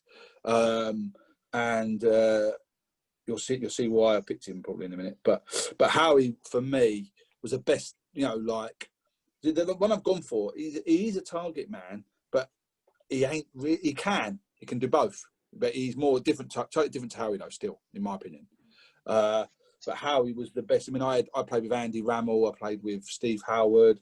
I played with Steve Whitten. All target men that I could hit from kicks, and they all won their headers, like dominated all the way. And Howie definitely brought the most to the table in the time that I played with him. And he was one that so close for me. But I just went on the bigger picture, like when I was training all the time, and then when I come off, I used to go away driving home, and I just couldn't stop thinking about how can I stop this striker scoring, the Robin, and that's what went for me in the end, like that constant you know, been training with someone every day, I've looked at the bigger picture really, and probably been a bit harsh on Harry because he delivered unbelievable, you know, from Luton. No, but I think it's great that the whole thing with this My Best 11 it's made you, like you said, it was really difficult, and you don't realise until you actually go to write it down how many top players you played with. Yeah. Oh, I'll tell you what, and I'll walk away today, and I'll probably ring you up tomorrow, and I'll go, I've left him off. I've left him off. You know, and there are loads, and I mean, and you know, it's like Emerson. I mean, you know, Boise won the FA Cup with Wigan, but Boise, when he was with me at the time, he was playing right back, and he instantly converted to centre half, didn't he? Yeah, you know, really, he ended up playing centre half most of his career in the end. That's where he sort of became, but he was playing right back, and I didn't think Boise was the complete, or even at that stage where I thought you're going to go and do really well. Do you know what I mean? He was at the balance. Because he wasn't talking much, Boise, at the time. He was quite shy. You know what I mean? He didn't have much of a chance, did he? With Joe slaughtering him every freaking week, wasn't he? That's true. You're true. You're right. You are right. You're right. Yeah, and then, by the way, I forgot about that.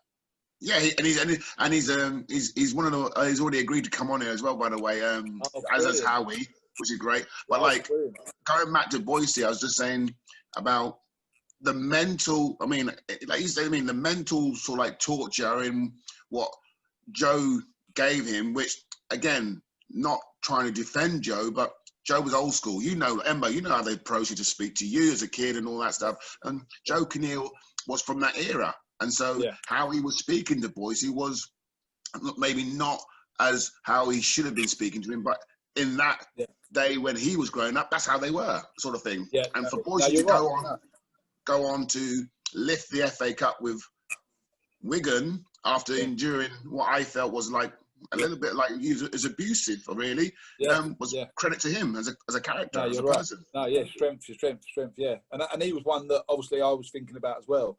But it's where they're at in their careers, which I picked on, and when I was with them, not where they're at. So, controversially, because I've put Gary Hooper in there, he was 16, but at 16, Gary Hooper was streets above, you know, everything else I've seen at that age. You know what I mean? So, but yeah, so Boise was unlucky. There's a few out that team, you know, like Valois, John Louis, and you know Howie are probably the two, and Boise a little bit, which I thought of, are the two that really I thought I had to think about. I was, you know, do I put them in? Do I put them in because obviously, you know, you two are both you're Luton fans and you're Luton players. Do I put them in? No, I'm glad you didn't do that. I'm glad you didn't do that. I don't want it to be like that. Or do I do what I believe in my heart, you know, with my best 11 that I come across when I was playing. So, now, don't get me wrong, they definitely be on the bench, but, you know, it's just how I've done it today. So, but, perfect. You know, Who's your number 9? We'll mention it. We'll mention it to Howie, and we'll mention it, and give him your address if that's all right. So, who's a strike partner? My final part of the jigsaw is he come to Millwall when I was a second year pro, and at first, you know, what's crazy stories when he first come in, people were laughing at him. They were laughing at him in training. Pros were laughing at him because he was that bad at first. Yeah. Come in, quite quiet lad, really reserved, sort of like really quite not I don't think he thought he was good enough to be there. Do you know what I mean? And Bruce Wilkes signed him, and anyway, and he just looked like someone that was just like a head in, you know, like a rabbit in headlights a little bit. And then after a while, Steve Harrison was our first team coach, who was a very, very good coach at the time. He went on to coach for England. And Harry used to keep him outside every day. I remember it. He used to get me in goal sometimes. And he used to work with him in training. He used to just get him out on his own and go, right, we're going to whip some balls in here. We're going to just do this. You're going to do some finishing. And he'd do every day, hours of this finishing. And you could see slowly kind of built in confidence a little bit. And I'll never forget it. He played, so he come to the end of the season, played a load of resi games with me and all that. And then he broke into the first team beginning of the next season. And he's so quick. I mean, it's ridiculously quick. It's like a Ferrari, right? And he had a leap like I've never, like, you know, like Les Ferdinand, who used to jump really well, and like he had a leap like that, like gazelle, like jump up, and you're like, whoa, like on the move, like run. And but in the first few games, he kept getting caught offside because he didn't really have that. He was 19 when he come to Mill, and he got getting offside. But within about 3 or 4 games, it's like someone just dropped. He just dropped with him, you know, like the whole thing, and he got comfortable. And then he was just like a machine. He was just like, you know, would start scoring goals, and he was just like rapid, you know, really quick and a real handful. It was like impossible to mark him, you know, because he'd beat you in the air, he'd do you down the channel, do you in things, and yeah, was a real handful. So then he got sold within literally about 6 months. He got sold, and we were like, wow, like he went for 1.1 million to Crystal Palace. Yeah. Right.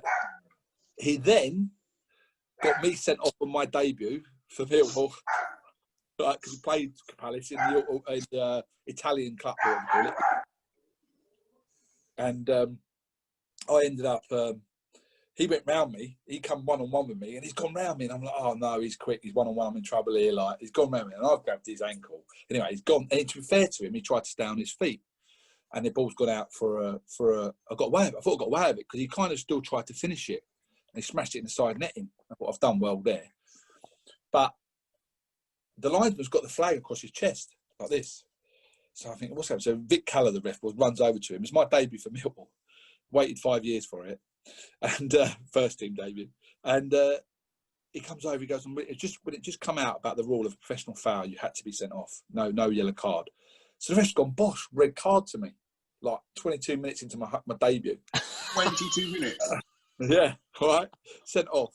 So I'm thinking, oh no, I can't believe it. Anyway, fair to him, he runs up to me, went, Embo, I tried my best to stay on my feet, mate. Like, because he knew, obviously, you know, we'd played together. But don't worry about it, mate. Don't worry. Anyway, I got sent off. It was like, yeah, killed me. So I sort of, but he went on there, and he smashed it up within 6 months. He was on one, and then he went from Crystal Palace to Tottenham for £6 million. Yep. You know it is, don't you? Yeah, I do. Yeah. Armstrong. Yeah, Chris Armstrong, and he had unbelievable career there for a little while. He fell off. I think he got injured near the end. I think he suffered a serious. I haven't spoke to Chris for years. You know, I don't know how he's getting on, but he was. You can't mark that. That was just impossible to mark. The pace he had, and you know, and yeah, he was. You could hit him as well. You know, you get him goal kicks, and his target. He weren't really. You wouldn't portray him as a target man, but trust me, he could hit the ball. He could get up. He could jump. So right. And he had, you know, like anyone that goes for £6 million, I'm going to do well not to have him in my team. No, you know? No, definitely. And he never really played that much for England, did he? No, I don't think he did get it. Did he get a national cap? I don't think he did he? Don't think he got one, did he? Because he was around that time, as you say, when you had Sheringham, you had Shearer, Ferdinand, Ian Wright. You had all that kind of crop of strikers that England had.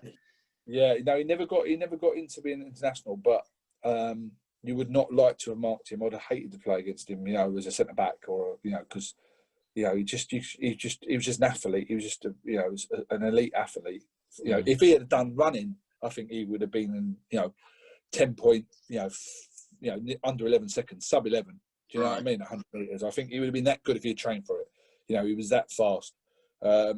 So I've got, yeah. Yeah, sorry, so I just want to just go back to your debut. Was you in there from merit, or was there like suspension? Or no. The reason I'm asking that is because you only played once. So was that when you got sent off? Was it a case where they thought, right, that's him done, or was it just like? Yeah, that's a little bit about your learning curve. So what happened to me was I'd waited in the middle 5 years to get my debut. Basically, I've gone all the way through, won the FAU Cup, got into the team. I've gone on loan to Colchester, proved myself in the Football League, done all the grinding bit, got in. Mick makes me number 2 to Casey. And that was tough then because my development hadn't finished. And I was sitting on the bench every week. And I was too young, looking back. I was 19, all right? And I was sitting on the bench every week. And my development stopped a little bit. And then... I wouldn't say you get complacent. You just stop having challenges almost. You're on the bench. And then I started playing in the reserves, and I played first team football like for 2 years on loan everywhere, and I loved it, the buzz and playing. And I wanted to play, and my performances weren't great in the reserves a little bit. I kind of went backwards a little bit. I think I took a step back, and I turned up to this game, and this is when you talk about learning from your mistakes and how you learn as a young pro. And I thought, I'm on the bench. He hasn't told me. They did a team thing the day before. And he didn't put me in. It looked like he was going to play a half-decent team, even though it was the Anglo-Italian Cup. I thought he might play for Youngers. I thought he was going to play. And he didn't put me in this. He didn't look like I was going to play. So I turned up thinking, no, I'm not going to play. You know that. And I got there, and then Mick's gone, Embo, Casey don't feel great. We're not going to risk him. You're playing. So I was like, oh, right. But I was on the bench every week, so I was like near it, but like I weren't, you know. And I just wasn't mentally. And don't get me wrong, I did nothing wrong. I mean, what I'd done was what they do every day a week on telly. Yeah. You know what I mean? He's gone round me. I've stopped him scoring. I'd have got a yellow card 9 times out of 10. I got a yellow card. But it was. This is where it went wrong for me. That was the only game I played because I took it so bad that I'd been sent off. I kind of went into sort of a spiral, and I was 19, and I've waited all them years for this chance, and thought in my head I'd blown it. Oh my God, I'm never going to get a chance. Casey's so good. I had to do well. I want to do well. Got sent off. And to be fair to Mick and Ian Taffy, Ian Evans kept coming up to me and going, because you could see how it affected me. And he kept saying to me in training, it's not your fault. Don't worry about it. It's just one of them things, Embo. Because the whole world was on my shoulders. Right. And to be fair, I was 19, 20. I think I dealt with it really bad. And I didn't really recover, really. And it took a jolt. They got rid of me, basically. At the end of that year, Mick got an offer because I'd done so well on loan at Colchester. They wanted me to sign me. And they said, no, he's not for sale. And that's why they upgraded me, because I'd done so well there. I'd proven that I was a decent goalkeeper. And Mick called me in the office. He said, look, what's going on? And I was just getting worse. I wasn't getting better. Right. And he said, we've had an offer from Colchester United. I was devastated. I was devastated because Millwall was my club, back then. I said, "Oh right." He said, "Yeah, we've accepted it." And he said, "I've had an offer from Millwall and not Millwall, from Colchester, and we've accepted it." So I sat there just gutted, like, "What? That's out of the blue. It weren't even like a warning." So I said, "Well, does that mean I've got to go then? Because I want to stay here. Do you know what I mean? I don't want to go really." And he went, and he didn't say it to me. He just went, "Well, I've accepted it." Like that, which means like I don't want you, basically, without being rude. So, and it was a kick that I needed at my arse, because I went, and to be fair, I was drinking too much at 19. I was going out because of, I was drowning my sorrows, and I was getting a bit wayward. And when I went to Colchester, I thought again, I pissed that last year, like 2 years ago. I was playing Div 2. I was doing stand in my head. I'll be all right. George Burley was the manager. All right, George Burley went on to manage it Scotland. So I had Mick McCarthy, who went on to manage the Republic of Ireland, and I had George Burley, who went on to manage Scotland. All right, so I walked in. He didn't really. He got the manager that signed me, wanted me. It was really the chairman that wanted me, because they knew me. And then George got this job in that summer, and he made it quite clear that he didn't really want me because he didn't know me, but he took me because it was all agreed. Right. I didn't play for 6 months. Got there, and he went, "You're not fit to play." And George was like proper old school and was like shouting at me, and so he used to foam at the mouth. He used to go, "Don't shit yourself," like down at you in the pitch. You know what I mean? Like if you weren't doing it properly.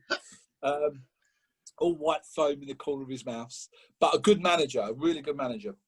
And he was right. When I look back on it, I hadn't sorted my head out, and basically, I never played in 6 months. And I remember thinking, oh my God, my career's in tatters. I've gone from first team Millwall to Division 2, Colchester United, kind of getting the team.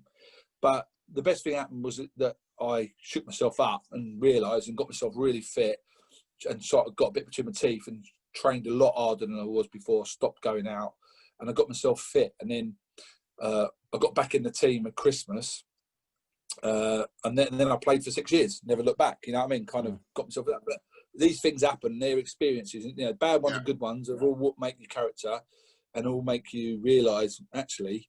And I think the problem was I had a chunk from 19 to 21 where I could have done with just going alone again. And when I sat on that bench for a year, it became a little bit easy to sit there and pick your money up, if you like, and right. You know, oh, I'm at Millwall. You know, I'm playing. I wasn't playing. Yeah. I was on the bench. But and like, you know, looking back on it, Mick probably made a mistake with me as well a little bit, because he forced me to go as number 2 too soon. He should have kept another pro. What he wanted to do was, I was on no money at all. I got more money for players on pitch, and we got Casey, who's quality. Yeah. You know, Embo's be a number 2, and he cut corners with me a little bit. And that's the only bit I feel a bit like. I think if I'd have stayed there another year on loan, gone out and played, maybe gone up another Division 1, and played every week, I think I'd have come back ready more the following year. And I don't think I would have spiraled out a little bit and gone a bit wonky. Who knows? But it's very young for a 19-year-old goalkeeper to expect him to be playing Championship. When you look back on it now, you know, it's a big ask. Yeah. You know, nowadays I speak to Matt Macy at Arsenal, who I bought for at Bristol Rovers, and Matt's 25 now. And he's, you know, he's there still, and they're not rushed. You know, he's played a couple of games in the first team for Arsenal, but he's not getting mega rushed. And it's just a total different mentality nowadays to when it was back then. Especially goalkeepers more so than any other position. Yeah, definitely so. So yeah, it's just looking back on it, it's one of them things really. But yeah, excellent. It was good. So you just to finish off your team, then you mentioned so many managers. Yeah, I don't know if we asked you to do this, but I'm going to put you on the spot if we haven't. I didn't mention it, didn't I? I thought I said to mention it. Did I not mention some manager? Yeah. So who is the best manager you've ever played under? Now this is going to be controversial a little bit as well, because Emma, everything with you is controversial. Listen, just let me get that out there. Everything with you is controversial. I'll just write down Mick McCarthy because everything's Millwall, shall I? No. It's going to be. I'm not going to go through a manager that was my first team manager. Okay, I'm not going to go for the first manager, because I believe if this manager was my manager throughout my career, I would have played in the Premier League. That's how much influence he had on me, and that's how much I don't know what it is, chemistry. You know, like when you get loads of managers do this. You get loads of players in their careers. They'll go somewhere, they're really successful. They'll go somewhere else, the manager will sign them, and they're just a complete flop. Now, is that because the club's too big for them, or is it because, certain factors, the area they've moved to, they're not settled with their family? Who knows? I believe a lot of it is the man management of the manager, and how he builds a team animal, what he does for that player.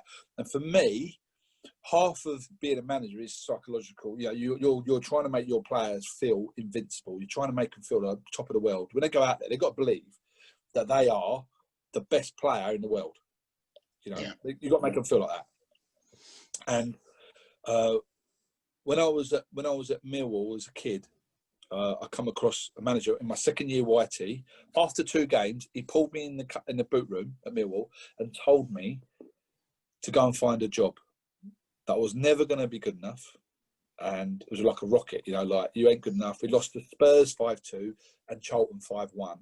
First 2 games, and he was a new manager, and he was crazy. He was mental. And I was just like, whoa. Like, something in me said, no, I've got a contract. I'm going to stick it out. If in 3 or 4 months you feel the same about me, I'll go. He said, right. He said, all right. He said, right, what you got to do, you got to knock on my door every morning. We're going to go out with a bag of balls every day, and then we're going to work together. But if you don't come and see me, and you stop coming and see me, we're done. I said, yeah, fair enough. So we had sort of a gentleman's agreement. So every day for 6 months, I would knock on his door before training early, an hour before, and we'd go out together. And we would work on. He wasn't a goalkeeping coach. You know, he was just a man that was just trying to help kids and was trying to be. And his passion and his enthusiasm for the game is just unbelievable. And then I worked with him. And the crazy story was we lost the first 2 games. The same season, we won the FA Youth Cup. For Millwall, they'll never win it again, Millwall. That's for certain, because the game now's changed, and you've got Chelsea, Liverpool, Man United, the money involved in the game. They hoard youngsters these days, don't they? Yeah. We won the FA Youth Cup. We got in the final of the Southern Junior Floodlit against Arsenal at Highbury, and in the same. So you're talking within 12-month frame here. Well, less than that, 8 months. I signed 2-year pro, and and don't get me wrong, like, I've got to take some credit for that, because obviously I was one that put the shift in and did it all and got it. But I wouldn't have done it without him. You know, he was an incredible manager, and he went on to win the FA Youth Cup with Arsenal, Watford, You know, he's won it like umpty times, and I mean, Marv might have heard of him. He's a manager called Tom Wally. Yeah. You heard of Tom? Yeah. Tom Wally was the coach. I don't like mentioning their names, so they're down the road when I was coming through the ranks. Yeah, of course.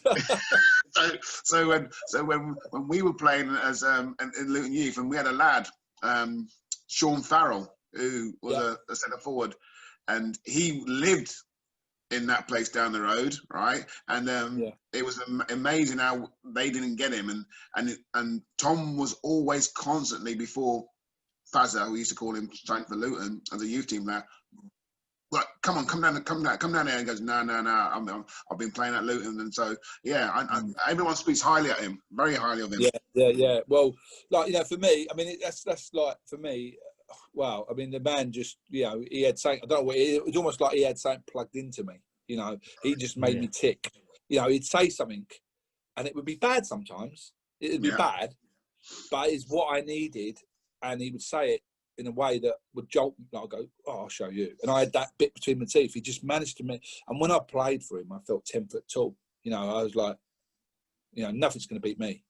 You know, nothing's going to beat me today. You know, and he was a real influence on me as probably a coach as well now. You know, like he's sort of like, I look back on him. It was crazy when I look back though, but his methods were mental. You know, like crazy.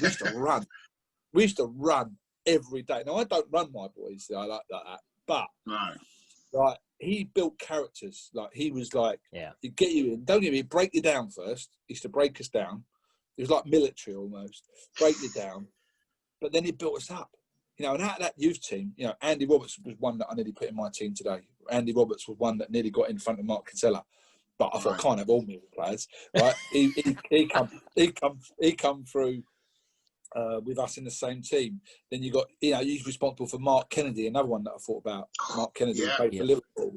Then you've got obviously Ben Thatcher. You got Mark Beard. You know, the team. Jermaine Wright. All these boys were a conveyor belt through Tom. I mean, literally, you know, £1 million worth of talent he brought through the years, being there. But he had the biggest influence. I mean, you know, it's a difficult one because obviously, you know, I played for George Burley, Mick McCarthy, Steve Wignall, Joe Kinnear, you know, high-profile managers, all of them. And they all have different qualities and everything. But for the biggest impact on my career, I'd have to say Tom had the biggest. For the best manager for, you know, my first team in my career, I would have to probably say it was probably George Burley. Despite the story you said earlier on, you reckon it was a kick up the arse you needed? Yeah. He was the one that made me, again, there's people you meet in your life and, you know, they're good and bad or whatever the right time, but as long as they're telling you the truth, and that's one thing I try and do now as a coach, young coach. I say to them, I'm always going to be honest with you. You're not going to like what I say sometimes because it's going to be what you don't want to hear. But I ain't going to tell you no lies. And to be fair to Tom, that's how he was. Mick, to be fair, was like that, and so was George. You know, they were straight down the middle, and you know, they used to just tell you, and it used to bloody hurt, you know, and it used to really wind you up something. But they were right. Looking back, when I always reflected, I just think, no, you're actually right. I am, you know, there were certain things George used to say to me, and he said, oh, you're not doing this good enough, you're not doing this good enough, you're not fit enough, you're not this and that. Yeah. And as much as you don't like to hear it because you want to play, you know, it was the truth. And I thanked him. Two story this. He left for Ipswich, George, and had a really successful career. And as he left, I didn't get in. I got in. He was going to. I played in the first team before he left, and then he left me out again. And I was like, I can't believe this. What's he doing? He's winding me up. And then I worked hard again and showed a good attitude. And I was going to play, but then he resigned. And he come and saw me before he was leaving, and he said, "Look, big man, you've done really well. You know, I just want to let you know I was going to start you Saturday." So, but then he left, right? But what happened was, we then played Ipswich. I played the following year, all the year, and did really well. Got back in the team, but he'd moved on. And then we played Ipswich in a pre-season game the following season. And he come down the tunnel and I saw him, and he probably thought I weren't going to speak to him because we did have a few run-ins, like, like sort of like the honesty was there, and it was like in training he used to join in because he was a player coach. So sometimes he'd go, hey Ember, like have a go at me, and I go, fuck, like like swear at him sort of thing, all right? And we'd have a little bit of a thing, but he was always right. But you are when you're a young pro, you don't want to hear it. And he come up to me, he said, oh, I see you're doing really well. I said, yeah, I just want to thank you. And he said, what's that? I said, like, you was right. I weren't really like ready, because I thought it was like he didn't like me. Do you know what I mean? But he was telling me the truth. And you don't want to hear it, but it made me realise that I had to work harder. And to be fair, I said to him, I owe it to you. I'm playing the first team because I sorted out my things like my kicking wasn't good enough, wasn't consistent enough, so I had to go away and work at that. And the things he told me that I had to work on, I did work on, and he was right. And so yeah, he probably was the biggest, the one that, as much as I didn't like hearing it, he sorted Colchester out. When he come in, Colchester were a shambles. The team was a shambles. We were bottom of the league, third, fourth bottom. It was just terrible. Within 6 months when he left, not 6 months, he was there longer than that. He was there a bit longer than that. He got us into the playoff position, and we were a good unit. And when Steve Wignall took over the reins, he didn't have to do anything. The team was functioning, was ready, and we got in the playoffs that year. We got to the Water Screen final. The next year we went up, and Steve added to it as well. To be fair, credit to him, and we got into the playoff final and won it and got promoted. But he laid the foundation that definitely got. And you see that when he went on to Ipswich, he did really well at Ipswich. Got him in the Premier League, and then he went on to be a Scotland manager, didn't he? Yeah. Was he in charge when they won the Ipswich, when they got into Europe as well then? Because they had that blinding season, didn't they? That couple of years. Yeah, that's it. And he was as a player, he was part of one of the players that played for Ipswich in the old days when they did well in Europe. With I think back in the days when back in the 80s. Yeah, I'm sure John Walker stuff. Right back then. And he was a good player. I mean, he should join training then. He was a great player. So I'd have to say my biggest influence as a manager, I can't leave Tom Wally out, because he basically, was definitely, like I say, if he'd have been my manager from my career, I'm pretty sure I'd have done Roo a lot better than I did, because he just had a way. He was crazy, but he just had a way of pushing my buttons. I always remember, I'll tell you a quick story. He used to make us run, and he'd run us every day. Like, he was like a maniac for running, all right? And we were running around his pitch. We were just doing like a 12-minute.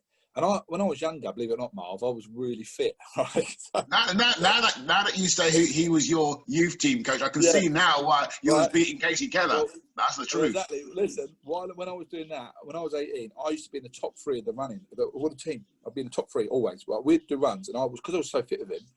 But this day, because he runs so much, anyway, what he used to do, he used to stand in this big pavilion on the training ground, and he used to come out and he'd set the running up, and he'd just stand there drinking a cup of tea, looking at you, right, like old school, like not be out of us, just running us, right. But what he used to do was he would then go indoors, and I'm sure he did it on purpose. He'd go indoors for about 5 minutes, right, disappear, and we're running on our own, and you're thinking, why are we doing this? This is mental, right? Okay, what are we doing? And I remember one day, I just thought, what am I doing this for? I'm a goalkeeper. Why am I winning? I was up the top, like, I was really trying. And I jacked it. And you just think, oh. So I slowed down and I went to the back. Now, what he must have used to do was just to check out your characters. He must have gone in and got in the window and looking out the window at us. Right. Because he let us run. And I've dropped back to about second last, right, third last in this running. Because I'm thinking, this is just madness. What am I doing?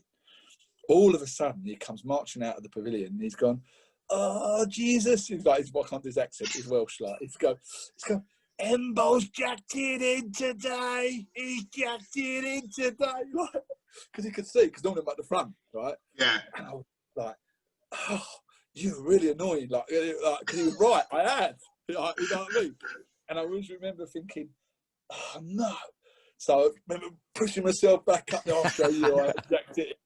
But so he had me on a bit of rope, you know what I mean? Because he knew what to press.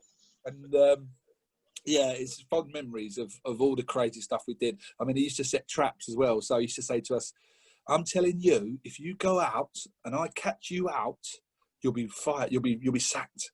Right? And he used to talk about players at Watford, previous players when he was at Watford. I caught the twins out one night and they never touched the floor again. Never come in again. So anyway, so what he used to do, he used to say, I'm telling you, I will ring you. I will ring you. Don't go out. I heard about this. Right? He used to go, don't you touch the alcohol. It's no good for you. Like this, right? Don't go on the piss. So young lads, you know, you start winning, and we started really winning loads. And at first we were shit scared of him. Right, and we were winning loads and loads. And one day he comes in, he went, we beat QPR 2-1 in the South East Counties, and he's coming and he's gone, lads, you are brilliant, brilliant. He said, tell you what, don't have a day off. Have a day off Monday. And he'd never give us a day off, like ever.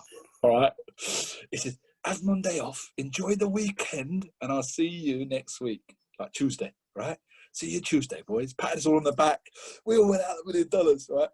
So my mum used to wind me up a lot because she knew I was petrified of Tom. So she used to always, I'd go out and I'd just go, right, mum, I'm round here. If Tom rings, give him this number, right, because I was petrified.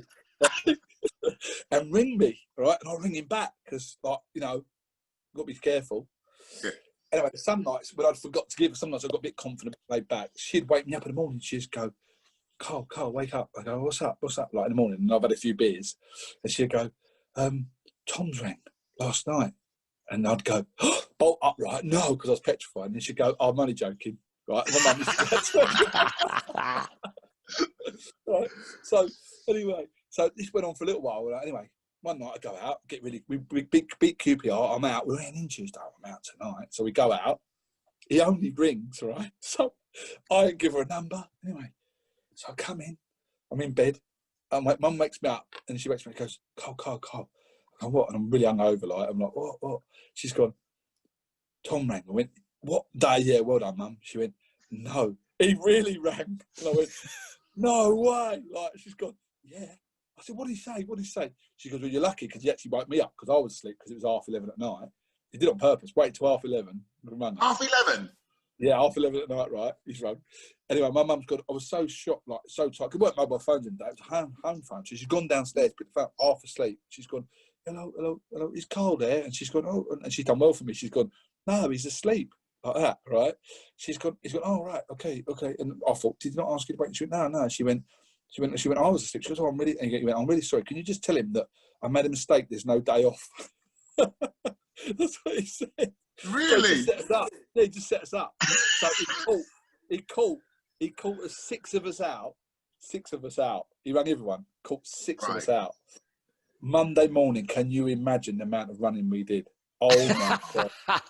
It was unbelievable. He went, I'll teach you, you young'uns, I'll teach you. You think you're going to catch me out? I told you I'd ring you.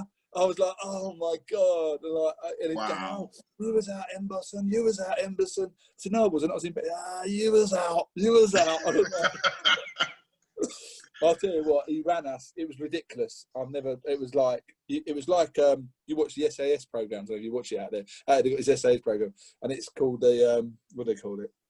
They call it something. I forget what they call it now. I can't remember. Anyway, they keep going. They just keep going until someone gives you their armband and quits. And they don't know it. They don't know that they're going to keep running. You know, the people that are running, like trying to be SAS, it's a program. Right. They don't know that they're going to keep going until someone quits. So they're all trying to keep doing it, and it goes on for hours. It just goes on for 3 hours of running, and they're like literally just dead. And that's how it felt. It was, unbelievable. But yeah, so that's fantastic. So we've got the 11 and the manager. I mean, got quite. I mean, he asked me, Andrew, said, how long is it going to be? I said, about an hour. I don't know what are we hitting now? I don't know. We're on about an hour and 40. Oh God! You better edit it. You better cut it back. You've lost it now. You can talk. Everybody, listen, you're the one who's doing all the talking. I think it's great that. Yeah. I mean, that's what people want to hear. The stories, that it's gone on and. Say that again. I didn't hear that. What's that? You can chop it if you need to. I'm joking. No. I mean, I've listened to a few, like I said before, and sometimes I've looked at it and I've seen 2 hours, 10 minutes, but. I'm in my car driving because it's similar to yourself, different ex-players, and I'm listening to stories and I'm thinking, that wasn't 2 hours, 10 minutes. I'm thinking, no. Was it? You know what I mean? I listened to yours, and I listened to a bit of Coinies the other day. I listened to a little bit of Coinies, and yours. I was in the car as well, picking my son up, and just playing in the background, just laughing, and listening to it. Yeah, no, it's good. No, it's good stuff. Hopefully, thanks for coming on. Thanks for coming on. Appreciate it. Is there any messages you want to give to kind of fans of, you mentioned Millwall, Colchester, Walsall, Grays, Luton? Is there any messages you want to give those fans? No, just like all of my career, I was very blessed to play for such big clubs and clubs that had such good fan base, and the fans were fantastic, and the Luton Town fans, for instance, when I was there, we had a great time. We won promotion, but they were really good at getting behind the team when they weren't winning, and that's the secret. The great fan base or the great team, you need to get behind your team when it ain't going great. It's easy to be happy and when we're winning and successful, but a true fan will get behind the team when it ain't so good. And they're the fans that we were grateful for as players when we were playing. They were the fans that kept us going as well, because no one goes out there to lose a game. It's not in you. You're professionally trying to, but we do hit sometimes confidence lows, and that's where you need the 12th man, as they call it, to dig in and help you. And I was fortunate, all the clubs I played for, they all looked after me, and the fans were great to play for, in front of, and I'd just like to thank all of them for being there through the bad times and the good times, because they weren't all good. And hopefully we set more good memories than we did bad when we were playing, me and Marv at Luton, and when I played at Walsall, Colchester and Southend and Millwall and all them clubs. Thanks for that. Embo, listen, it's been a pleasure to have you on. Hopefully you've enjoyed it as much as we have. Yeah, it's been great. It's been great reflecting back on and remembering. I mean, when you do things like this, you really do you sort of go right back in your brain. God, I remember that, and I remember that, and I'm thinking of all the sort of stuff I did as a player, and all the good times and the bad, and reflecting. And it's great. It's healthy to do that. And it reminds me of a career I had. It wasn't. Sometimes you forget. It was a 16-year career I had, and like yourself, you had a very long career, and you do kind of put it in the back of your mind, and to talk about it is really enjoyable, and I've really enjoyed it. Thanks, guys. No, I just want to say as well. I mean, Andrew, you can say something in a minute, but thank you for being very honest and open with regards about especially the Millwall situation and stuff. What happened there? So I think that's just great, and stuff which we feel really appreciated. Yeah, well, it is what it is, eh? Yeah. All right. Thanks very much, Carl. And that is that's Carl Emerson's My Best 11. Thanks very much, Carl. Thanks very much for having me on the show. Thank you very much. Embo, top man. Take care.